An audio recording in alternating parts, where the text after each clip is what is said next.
ይሄን ሰርተፊኬት ከወሰዳችሁ በኋላ በ6 ወር ውስጥ ጉባኤ ማድረግ አለባችሁ።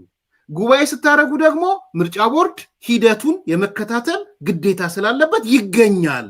ስለዚህ ምርጫ ቦርድ ያልተገኘበት ጉባኤ የምታረጉ ከሆነ ነል ኤንድ ቮይድ አደርገዋለሁ ይሰረዛል ብሎ አስጠነቀቃቸው። አጉራ ዘለሎች ናቸው፣ የምታውቁት ነው። የአቦጊዳ ነው እዚህ ውጭ ሀገርም ያለው የፖለቲካ ጨዋዎች ናቸው። እነዛኞቹ ደግሞ አርጠዋል። ሌብነቱ፣ ዝርፊያው፣ ሁከቱ ነው የሚያምሯቸው ውስጥ ያለው። ሌላ ጦርነት ነው ጭንቅላታቸው፣ ማይንድ ሴታቸው። ስለዚህ አጉራ ዘለሉን አረጎራው አሉ። ምንድነው ምርጫ ቦርድ ምንድነህና ነው የምንጠራ አሉ።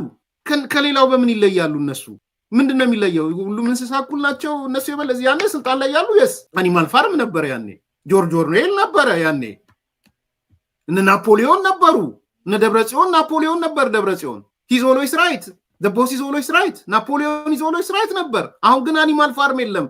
ሁሉም እንስሳት እኩሎች ናቸው፣ አንዳንድ እንስሳት የበለጠ እኩል ናቸው የሚባለው ነገር አሁን ከምርጫ ቦርድ አንጻር የለም። ብትመኘውም አታገኘውም። ከዚህ በኋላ በኢትዮጵያ ፖለቲካ ውስጥ ብትመኘውም አታገኘውም በነገራችን ላይ።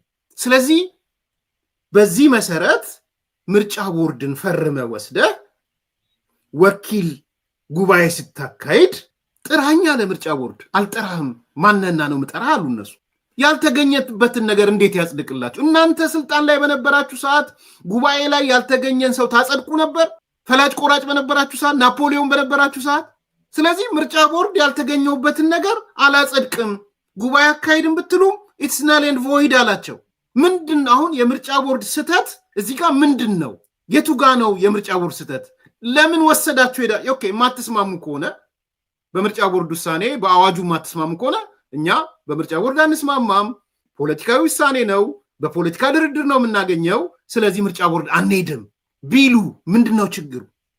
ወስደህ ሙጭልፍ አድርገህ ሰርተፍኬት ይዘህ መቀሌ ድረስ በረ ከዛ በኋላ አላቆም ማለት ምን ማለት ነው? ስለዚህ የሆነው ፕሮሰሱ ይሄ ነው። ህሊና ላለው ሰው፣ ጭፍን ላልሆነ ሰው እውነቱ ይሄ ነው። ከዚህ ውጭ ያለ ነገር ካለ እነሱ የፈጠሩት ካልሆነ በስተቀር ሌላ ሊሆን አይችልም።